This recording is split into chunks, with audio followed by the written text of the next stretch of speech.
rivalries.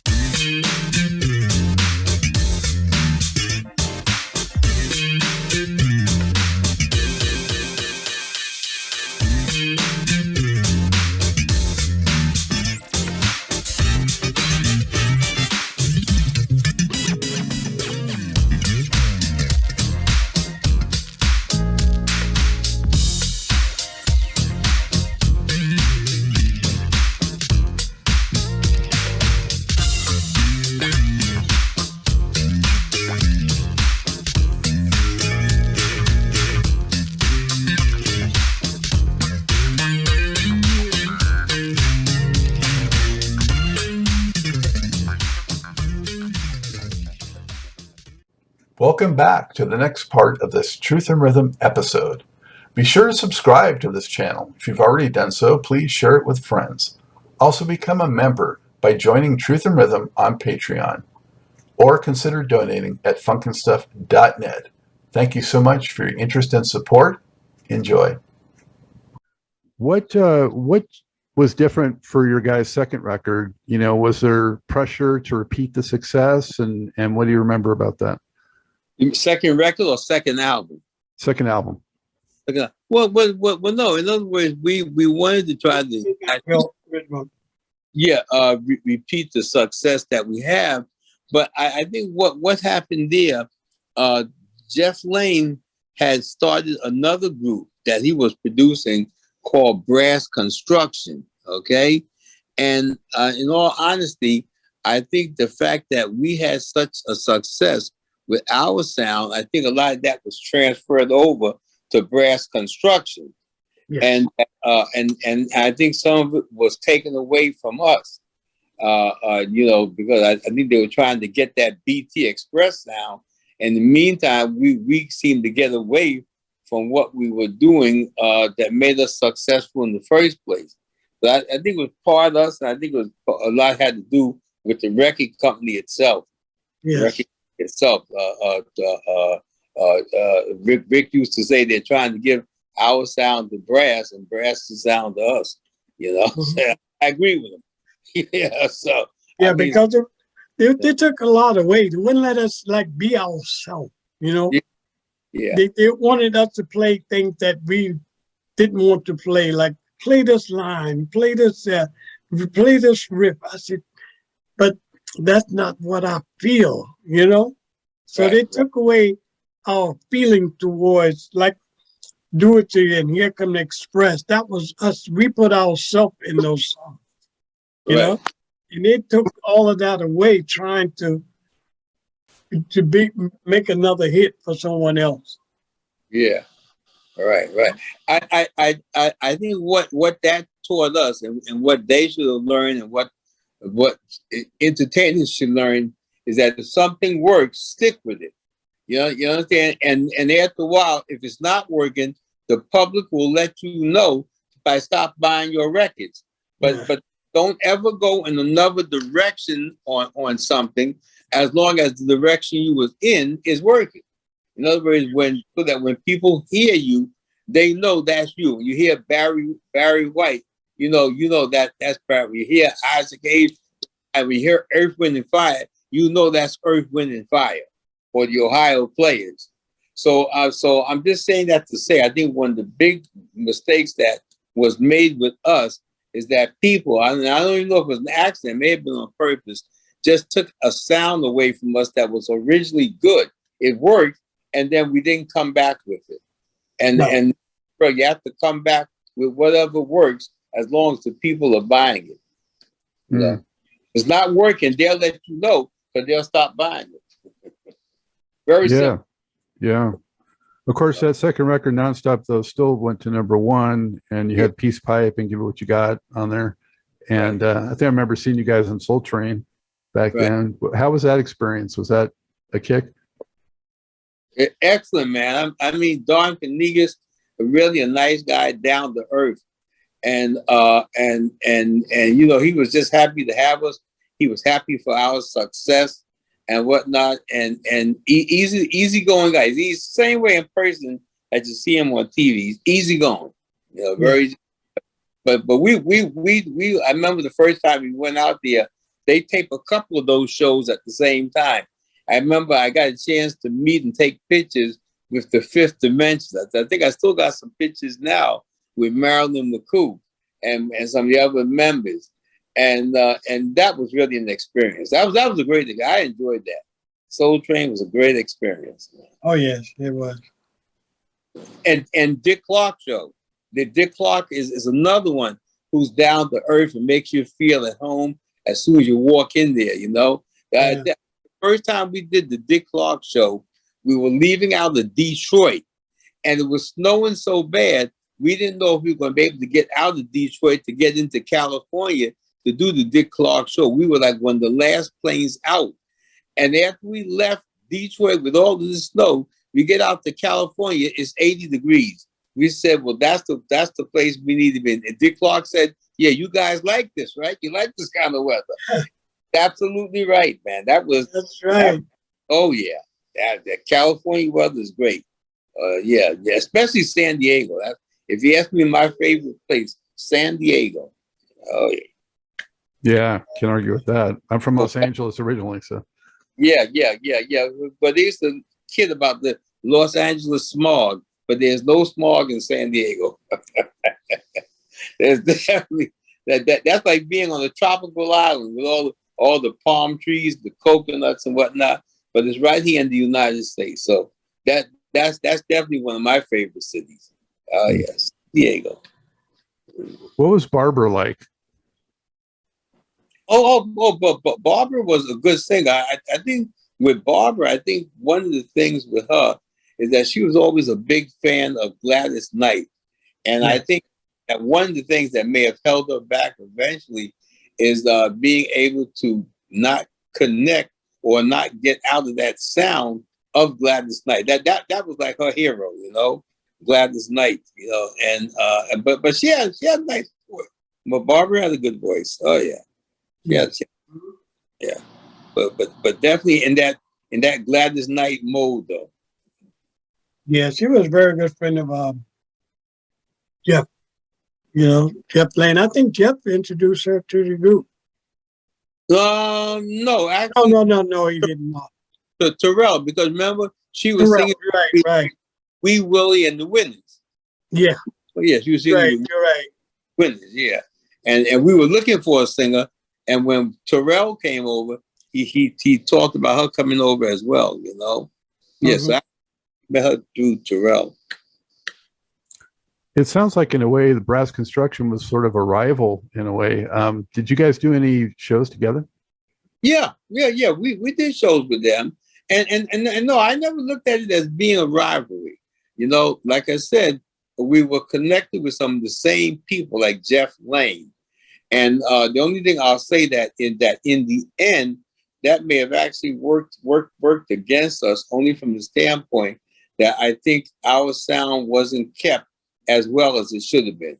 See, you know, but you know, that's life. But I think that you know, but these days, the thing I like about these new young singers coming along, they write all their own stuff, they produce all their own stuff, and that'll definitely keep you in good shape financially. When you can write your own stuff, produce your own stuff, put your own stuff out there, have your own publishing companies. So you know, they learn from our mistakes. You know, they learn from our mistakes.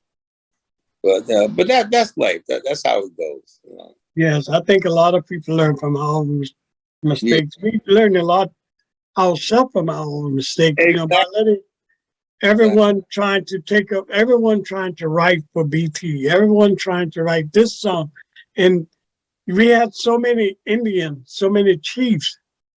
You know, for one thing, we had a lot of chiefs in our organization.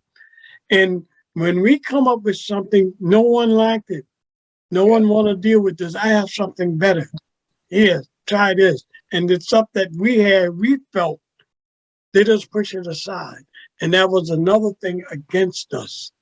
Right. You know? But we didn't have control over our own music and our own destiny the way we should. And the thing is, these days, all these guys like P. Diddy and Jay-Z and the rest of them, they keep control of their own destiny.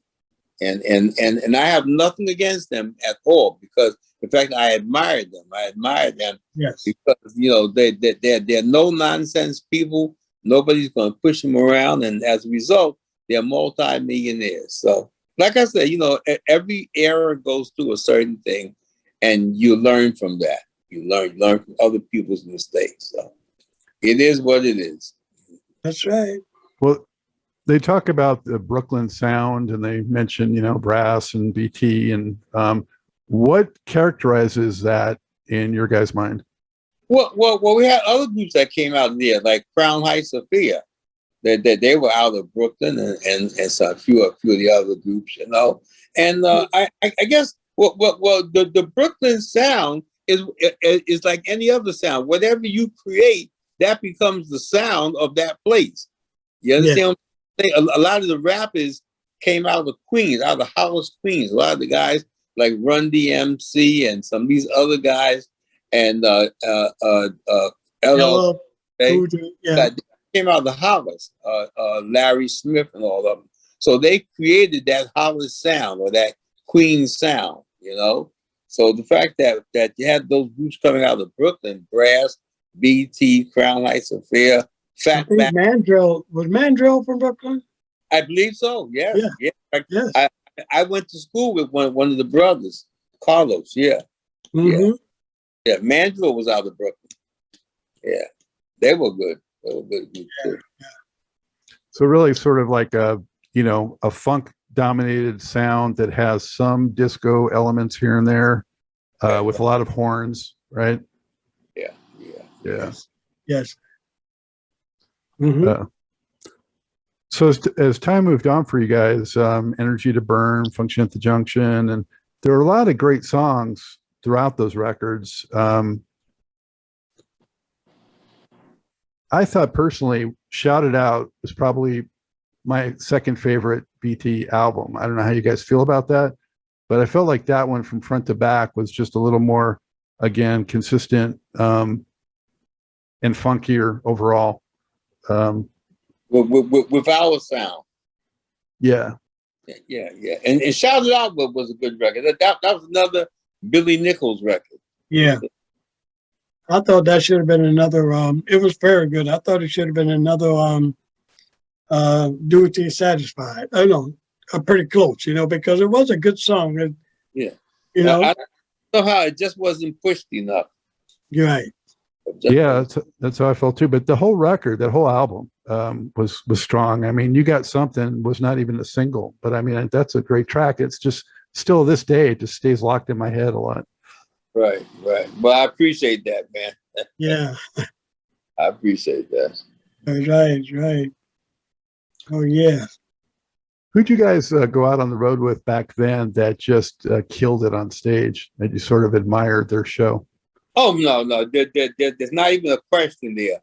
We did a show. We did a show one time in Charlotte, at the Charlotte Coliseum in Charlotte, North Carolina, and on that show was Earth, Wind, and Fire. In fact, it was BT Express, Rare Earth, mm-hmm. and Earth, Wind, and Fire. And after I saw the show that they put on that night, Earth, Wind, and Fire, I said to some of the other guys in our band, whatever they paid these guys this evening, it was not enough. Well, that's a tremendous show. I mean, they had the guitar, the bass player flying through the air of Verdine White. They had a keyboard that went up into the air and started spinning around and whatnot. Oh, it was fantastic. They put on the show. I said, whatever they paid these guys, it wasn't enough. They always did. They was always our admirer. I love those guys. Yeah. But we did so many shows with other groups, like the Ohio Players, when they came out with On Fire. That was good. Larry Graham used to put on a pretty good show. Yes. Larry Graham and Graham Central Station and some of the other ones. So so we were into it. We had a lot of fun. Especially the Ohio Players. I don't know if you remember the night, Bill, that after we went on after Ohio players, you know, Right. and they pulled the plug on us. Remember? Yeah. They pull out the plug, cut off all the sound, everything. Oh, really? Yeah, I don't know if you remember that night, and the producer said, "Oh, we have a slight problem here. That sound went out," and someone back there said, "This guy over there did it. He went there and pulled all that plug out, and he was from the Howell players." I mean, yeah. What? If I had known that, would have been a fight that night. Yeah, I kept it quiet, you know, but we went back on and show went on, you know. But there was a lot of group that was against us too. Oh yeah. There was a lot of group that was, Yeah. but because we hit so quick, so fast, so quick, you know. We were the first. We were the first self-contained band ever to host the midnight special. Oh yeah. I mean, other people did it. Other entertainers did it, but not as a self-contained band. Later on, you had people like Earth, Wind, and Fire that also hosted it. But BT Express was the first self-contained band to host the midnight special. Mm-hmm. That was a true honor. I remember that night I had to introduce also there Olivia Newton-John. Right, that's right. Introduce her. Yes, right here tonight. Guess who we got for you tonight? You know, I'm on a midnight special here introducing Olivia Newton-John. That was a big thing, you know. Yeah. Wolfman Jack. Wolfman Jack. And then the Don Kirshner's rock concert. That was a lot of fun because everything was done in person. It was done in person. Yeah. Don Kirshner's rock concert. We had a lot going for us, just that we just couldn't really keep it going, you know, because there was too many chiefs. Yeah. What was a BT Express show like though at the peak? You know, in terms of did you have a lot of choreography? Did you guys improvise much? Oh yeah. We had dancing. We had a big screen where we came on to the middle of Express where we were playing the flutes. A big screen would come on with a big train, and the train was coming right at you. It would scare you if you didn't see. So we had that. And we had smoke bombs that went off. Oh yeah. Right, and there was some dancing in between. So we put on a good show. We had some good choreography and some good special effects. We had smoke coming out from the stage and all that. So yes, we did put on a good show. I can say that. Yeah. Because the train tracks, we didn't show the train, we just showed the tracks. Right. You know, the tracks moving, curve and all that, and a big screen. And so the people used to really get into it. Like when we go up a hill and come down like a roller coaster, you hear the whole crowd say, "Ooh," you know. They were really into it. It was great. Great show. We put on a good show. I'll give us credit for that. Yeah. And on your record covers, I mean, you could see your coordinated outfits, and whose stuff was that mostly conceptually? Who'd you say, Rick? Well, actually, what it is, we had what was his guy there in the village? He used to Taylor. Dexter or something. I can't remember. Yeah, I don't. Anyway, we used to all go down to we get some new outfits. So I know who you're talking about.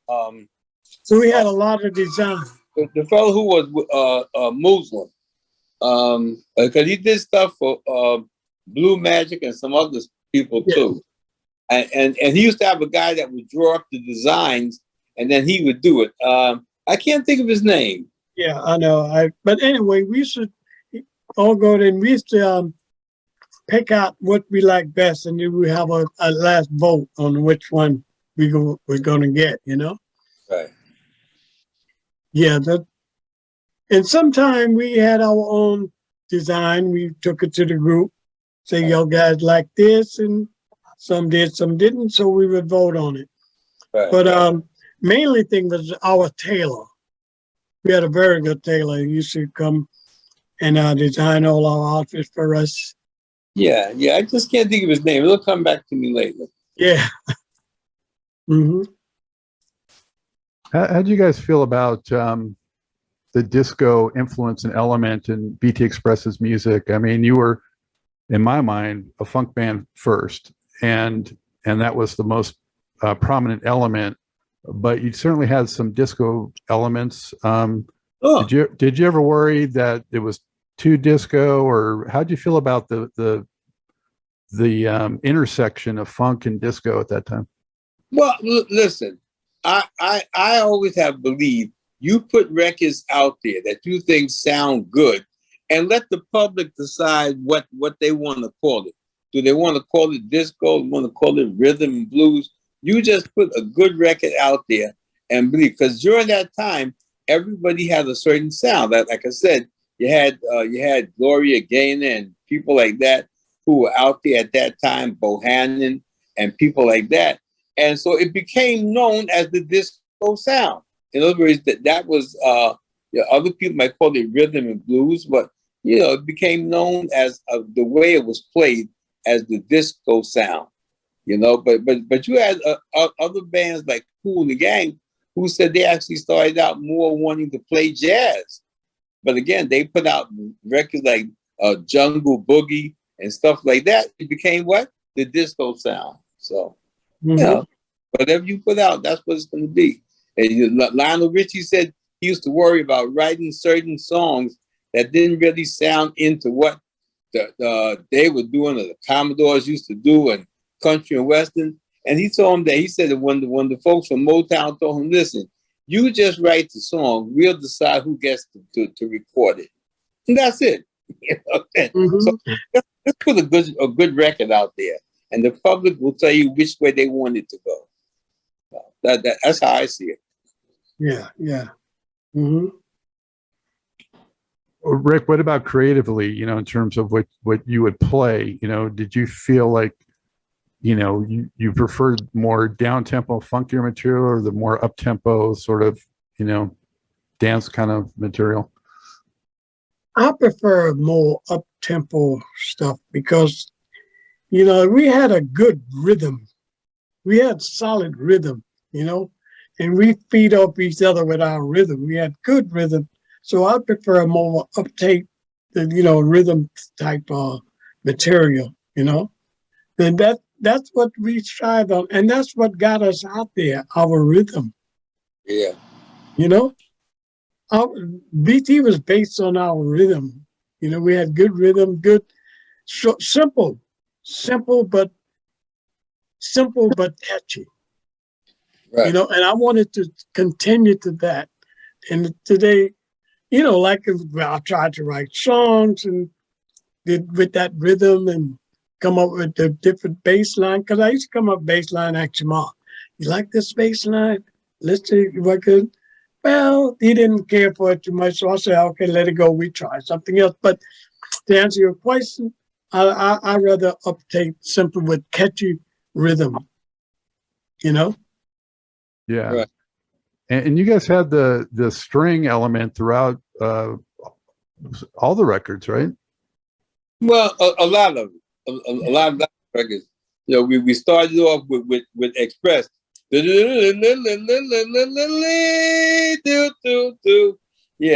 at first we thought it was kind of weird putting that on to a funk record, but it really turned out to be good. And a lot of other people after a while started copying it. Yeah. So, so that's why you should never shut yourself down to any ideas. Always be open to ideas. See, because what might not sound great in the beginning may turn out to be fantastic later on. Yeah. Mm-hmm. What, aside from what was on the first record, what are a couple of other tracks that you're really, your favorites from BT Express? I'll start with Bill. Well, again, Peace Pipe. We really enjoyed Peace Pipe. And of course, a lot of people used to like a song that was written by the saxophone player Carlos. I like it. I like it. Some would say, they used to always say, I like that song that comes right after BT Express. I mean, that comes right after Do It Till You're Satisfied. And it was, I like it. Yeah. Mm-hmm. Yeah. So that Peace Pipe, I like it. Yeah, was some of my favorites. And another good track was That's What I Want for You, Baby. I don't know if you remember that. That's what I want for you. It really had a good rhythm track to it, you know? Yeah, Give It What You Got. Yeah, that was a good one. Yeah. Yeah, that was a good one. Mm-hmm. But all our tracks was pretty nice, just that there was too much sweetness on top of it. Yeah. They took the funk out for the sweetness. Right. If you understand what I'm trying to say, Scott. You know? Yeah. Were they trying to do that to cross over, or why'd they do that? I think so. But then they just took it, when they took their funk out and put in the sweetness, I think it hurt us. It hurt the sound of the group. Right. You know? They didn't just kept that our funk and add a little more funk to the top of that. I think that would have been our crossover, because they took away our sound. Yeah. The big thing to really be successful is that you have to have control over your own music. What you want to put out there. And that's what a lot of these guys today have. They have control over their own music, their own destiny, their own studios, you know, so and their own publishing companies. So it's a matter of like I said, at that time we were good, but if we maybe had been led in a different direction by folks who had more of our interests at heart, it might have turned out differently. But that's life.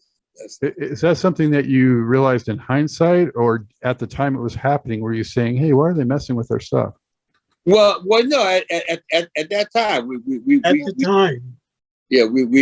realized that certain things wasn't going right, wasn't going like it should go, you know? And, like I said, you don't always have control over everything. So that was the biggest hurt for us. We didn't have the control we needed. Right. See, so do you think you would have maintained more control if you had been able to remain on Scepter Roadshow and not going over to Columbia? No. I think it wasn't that. I think it was like I said, the folks around us have more say so than we did. You see, and it's not that way now. So but hey, it's life, and like I said. You look back, you realize what could have been, and you take it for what it was worth. That we still got something out of it. Maybe not as much as we would have liked, but we got something out of it, and we made an impression that still lasts up until this day. People still have a lot of respect when they hear us and hear our names. So. Oh yeah, yes. What? Why did 1982 see the last record? Well, I guess at that time, we realized that we weren't really selling that much anymore, and other people had gone in their own directions and wanted to do their own thing. So I guess we just felt that it was time to we weren't getting a lot of calls anymore to go overseas and places like that. And if we did, it wouldn't be paying enough to be worth our while to maintain a house in one country and playing in another country, So, it's like everything else. It has this time. It has in this place, So. Yeah, by that time, doing that, our sound was gone, our feeling was gone. I just didn't feel the same about our music. It didn't just sound like BT anymore. It was a whole different setting. That wasn't us. And others felt like it wasn't. What happened with BT? Yeah. But, Yeah, that last record for sure doesn't really sound like you sounded before, but it was just one of those things where, like I said, new artists come along with a new sound, and if you don't update your sound, then you become dated. So I think we just became dated. Ironically, that album was called Keep It Up, but then it was the last one. Yeah.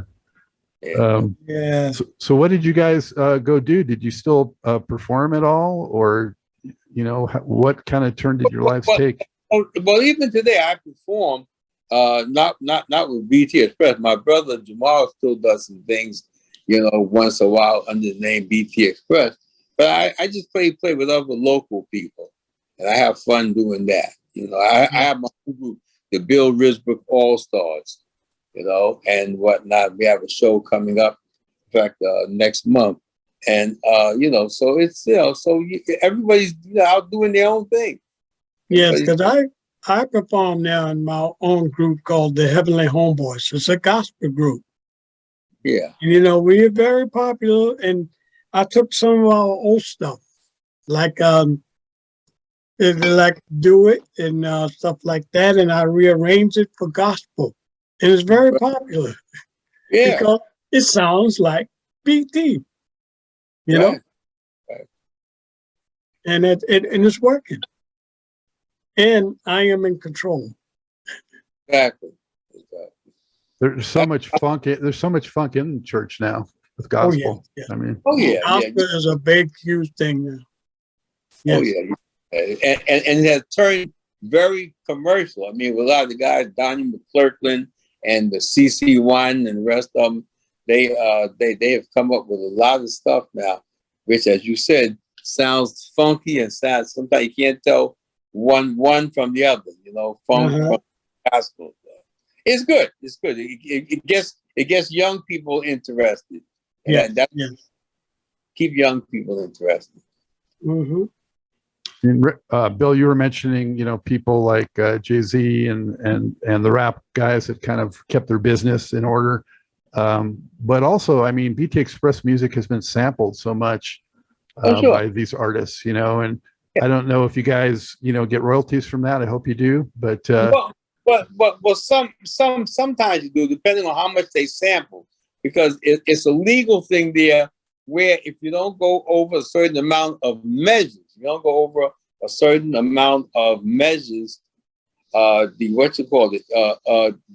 they don't have to pay anything. Right. See? So what it comes down to is how much you how much they actually how much they actually sample and how much they make it sound like, So it's good. But yeah, we've been sampled a lot. James Brown's been sampled a lot. A lot of groups from the past. But that's life. And like I said, I have nothing against the guys of today, because they learn from the mistakes that the older groups made, and they're not making the same mistakes. That's right. So that's good. Mm-hmm. Do you recall first hearing something by BT sampled by someone else? Maybe you're like, that's us. Well, no, I remember up in Canada one time, they had some candy bar and they were talking about chew it till you're satisfied. Yeah, I remember that. Some of the other stuff, but some of the other rap stuff. Yeah, oh yeah. I've heard stuff over the years that was sampled by BT Express. Mm-hmm. Oh yes. What's her name? The girl, Ingrid Ari. I can't remember her name now. She sampled a lot of our Congo drum. Right. That was sampled a lot, and James Brown sampled my guitar. Right.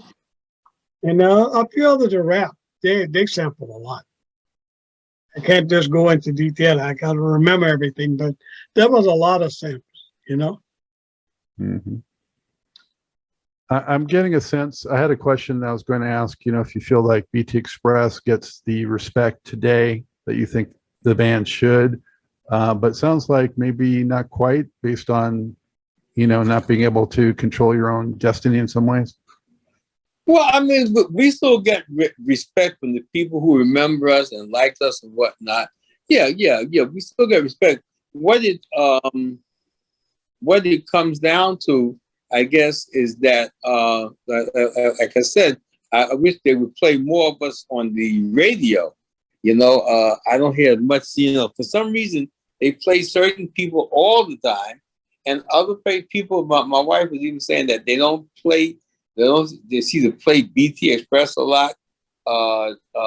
Ashford and Simpson, they don't seem to play them a lot. So I don't know. So I don't know what it is with that. I look at these things on the TV when they talk about artists that you can buy the records from the 1970s, you know, where they give you all the different artists that was out. And I'm still waiting to see our picture on there. Right. We are not on those shows. I see Harold Melvin and the Blue Notes. I see the Spinners. I see a lot of the other people and Al Green. I'm still waiting to see BT Express on that. I don't know if it's something with the record company or what, but I would love to see why we were one of the biggest groups in the 70s, and they never have us advertise when they advertise and stuff like with Peebo Bryson and other people, you know, who are hosting the show, and they never play any BT Express. So I've always been curious about that. Yes. Well, and as a fan too, I mean, when CDs came in, it took so long for some of the BT Express records to get out on CD. You know, that was frustrating. So again, maybe it was just poor distribution with the record companies or whatever it is. It could be that. Like I said, you know, I think that things did not go down as well as it could have. You know, but that's life. Mm-hmm. But I feel like now there's a reemergence. Hopefully, you know, I mean, this came out not that long ago, this compilation, which is a nice compilation, two CD set. And right. Then, of course, the re-release. So, yes. Were you, how'd you feel when you found out that they were going to redo the first record? Well, I felt good, and I can't wait to get some of the residuals from it. Like they say, where's the lettuce? Where's the lettuce? You know, so that's great that we're redoing it. It'll be even better. And when they asked the doctor, do you think that surgery was a success? He said, I'll know that when I get my first check. He said, so we'll see. So we'll see. I had excitement in I'm waiting for my excitement to build even more. That's right. That your bank account matches your excitement building. Yeah, exactly. What are you each most proud of accomplishing in your musical career? Let's start with Bill on that. Well, the fact that we had a positive influence on the younger audience that listened to us. We always tried to keep things clean, you know, and we always tried to come on with a message, a song that wasn't just a jumble of words, but something that tried to convey a message to whatever it was that was going on at that time. So, like I said, you know, I feel good that, you know, we were able to be a part of something big, which was the disco era. I really feel good about that. And like I said, you know, any mistakes that was made, you look back on it and you're glad to see that younger people now are not making some of the same mistakes. So yes. I feel good about where I'm at. The biggest thing, you know, when you can go into this business and come out with your health, you have to really feel good, you know, that you never got mixed up in drugs and a lot of foolishness. That really has to make you feel good. And I feel good about that. I feel good that and I'm still here to talk about it. Mm-hmm. That's right. That's what it is, you know, because like you said, a lot of our songs have been positive songs, you know, like, you know, that's what I want for you, baby. If you look at your lyrics, it's not, it's good, clean lyrics. And if it don't turn you on, step back and leave it alone, you know. If you want something in life and can't get it, it's not working for you, leave it alone. You know, and shout it out. Oh, shout it out. You can let it all hang out when you shout. In other words, if you just keep it up to yourself, shout it out. just get rid of it, you know. But the Right. office was a good positive message, you know. Until even do it till you're satisfied. I remember Jesse Jackson didn't want us to play that song on the radio. Yeah. He said, "Oh no, that's a nasty song. No." He said, "Do satisfy whatever it is." We said, "Whatever it is," you know. And then the same thing with the song "Peace Pipe." People talk about what they putting into the peace pipe, what they smoking. But no. We said put in love and purity and things like that. We weren't talking any kind of drug. We were talking about putting in love and peace and stuff like that, you know. So yeah, you know. But I guess however you want to interpret it, you can interpret it. You know? Yeah. But I always thought we came up with positive stuff. Oh, we did. Yeah. Mm-hmm. Hey, So, listen, Rick, is that what you're most proud of as well, Rick? Yes. Yes, I am, because we were very a positive group. We was a good, clean group, believe it or not. You know, we were very clean and positive, and you know, I think as a result of that's probably why we've never been on that show unsung, because it was too clean. There's really no scandals to talk about. right, exactly. No scandals, so it don't make for good print, I guess. I don't know. Yeah. Well, for me, it's always been first and foremost about the music and the creative process and the recordings and, you know, the other stuff, you know. Yeah. Well, listen, man, I thank you for this interview. I really, for giving us a chance to come on and express ourselves. Yes. And anything that we can do in the future to help you, help ourselves, help the program, I'm happy to do it. Oh, That's yes. fantastic. Very much so. Thank you so much, Bill and Rick, and I wish you continued, good health and good fortune coming your way. Yes. Thank you. You're looking good, Bill. Hey, you're not looking too bad yourself, man. Hang around with young people. All right. I hope you enjoyed this episode of Truth in Rhythm. A big thank you goes out to our guest as well as to you, the viewer and listener. Also, much gratitude to Pleasure for supplying the show's funky opening and closing music. As a reminder, you can always access the complete list of linked shows by episode at funkandstuff.net. I urge you to support this program and receive the extra benefits along with that by subscribing to the Funk and Stuff channel on YouTube and sharing it with funk, R&B, and jazz lovers, joining Truth in Rhythm's membership program at Patreon, submitting a donation at funkandstuff.net, buying Everything is on the One, the First Guide to Funk book at Amazon, shopping at the Funky Things store for cool merchandise at funkandstuff.net, and linking through funkandstuff.net for all of your Amazon purchases. In addition, if you're an artist or anyone seeking proven, results-oriented professional marketing, PR, writing, or editing consultation or production, check out the media services section at funkandstuff.net. Also, I encourage you to drop me a line at scottg@funkandstuff.net. I love the feedback, suggestions, guest requests, appearance and sponsorship inquiries, and just talking about my favorite subject, groove-based music. For now, and as always, this is Scott Dr. GX Goldfine saying, keep on vibing to the rhythm of the one.